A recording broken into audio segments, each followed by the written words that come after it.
অভাবের সে নাকি অবহেলা খুবই মারাত্মক। আসলেই অভাবটা সহ্য করতে পারলে কিন্তু অবহেলাটা সহ্য করা যায় না। আসলে প্রিয় মানুষ বলেন, পরিবার বলেন, সবকিছু টোটালি মিল। হ্যালো এভরিওয়ান, আসসালামু আলাইকুম আমার প্রিয় পরিবার, শুভ সকাল।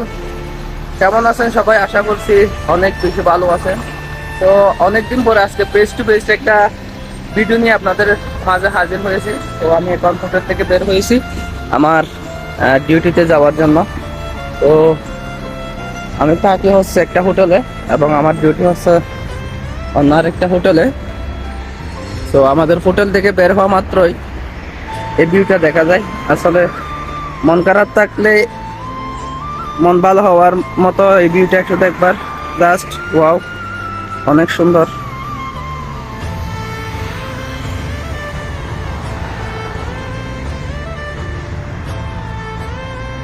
সকাল সকাল একদম ব্যস্ততার মধ্যে আজকে।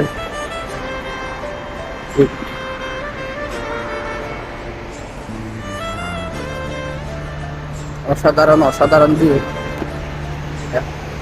আসলে অনেকদিন পরে আজকে ফেস টু ফেস আপনাদের সামনে ভিডিও নিয়ে হাজির হয়েছে।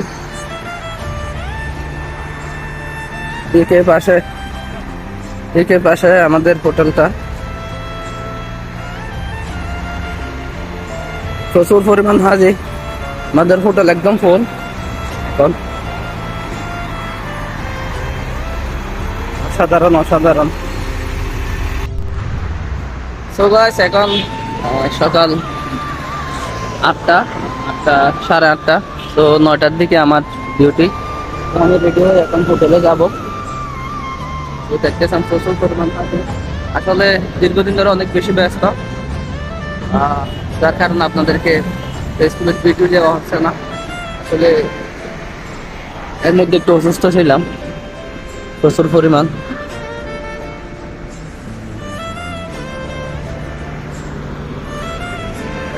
আপনারা দেখতেছেন এটা হচ্ছে আমাদের হোটেল, প্রচুর পরিমাণ থাকে।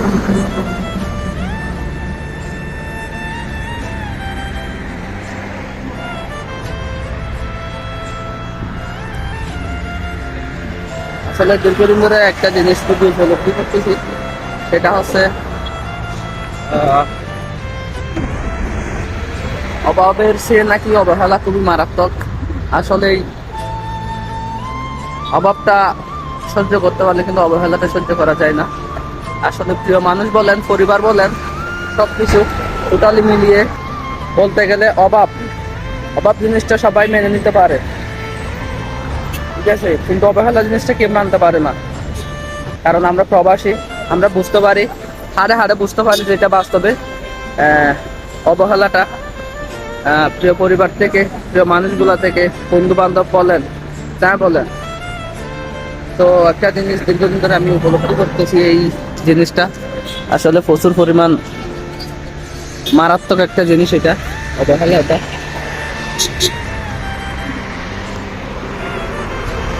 আসলে প্রবাসে না আসলে বুঝতে পারতাম না প্রিয় মানুষগুলা কেমন, প্রিয় পরিবারগুলা কেমন, বা বন্ধু বান্ধব গুলা কেমন।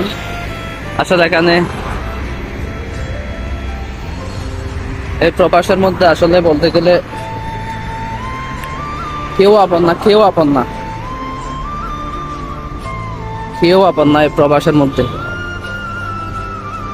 তো আমি একটু অসুস্থ ছিলাম দীর্ঘদিন, তার কারণ আপনাদের সাথে ভিডিও শেয়ার করতে পারি নাই। তো দোয়া করবেন আমার জন্য। এখন একটু আলহামদুলিল্লাহ পুরোপুরি সুস্থ। তো একটু ডিপ্রেশনে ছিলাম এবং অনেক বেশি ব্যস্ত ছিলাম, যার কারণে নিয়মিত ভিডিও দিতে পারি না। চেষ্টা করবো মাঝে মধ্যে টুকটাক ভিডিও দেওয়ার। আর আপনাদেরকে বলে রাখি, আপনারা অনেকে জিজ্ঞেস করতেছেন আমার চ্যানেলটা মনিটাইজ হয়েছে কিনা। ইনশাল্লাহ খুব শীঘ্র হবে। আমার অল্প কিছু ওয়াচ টাইম বাকি আছে, যার কারণে এই ক্রাইটেরিয়া পূরণ হলে ইনশাল্লাহ আমি আমার গন্তব্য পৌঁছে যেতে পারবো। ইনশাল্লাহ আমি খুব কাছাকাছি চলে এসেছি আর নিজেও চেষ্টা করতেছি এটা পূরণ করার জন্য। তো সবকিছু ভাগ্যের উপর, তকদিরের উপর, এবং অন্য কিছু আপনাদের উপরও। আপনাদের ভালোবাসা থাকলে আমার চ্যানেলটা একদম আস্তে আস্তে গ্রো হচ্ছে এখন, সাবস্ক্রাইব সবকিছু। তো আপনারা আমার পাশে থাকবেন, সামনে এগিয়ে যেতে আমাকে সহযোগিতা করবেন। সো আপনারা ইতিমধ্যে যারা আমাকে সাপোর্ট করেছেন, ভালোবাসা দিয়েছেন, অনেক অনেক বেশি থ্যাঙ্কস আপনাদের। আসলে আপনাদের কাছে চিরঋণী আমি। আরে আসলে আপনারা আমাকে ভালো না বাসলে আসলে আমি এত দূর আসতে পারতাম না। আস্তে আস্তে ইনশাল্লাহ আমার সামনের দিকে যাত্রা। তো আমার এখন ডিউটির টাইম হয়ে যাচ্ছে। সো আজকের ভিডিওটি এই পর্যন্ত। সকলে সুস্থ থাকবেন, ভালো থাকবেন এবং প্রিয় মানুষগুলোকে ভালো রাখার চেষ্টা করবেন। সকলে সুস্থ থাকবেন, ভালো থাকবেন। আল্লাহ হাফেজ।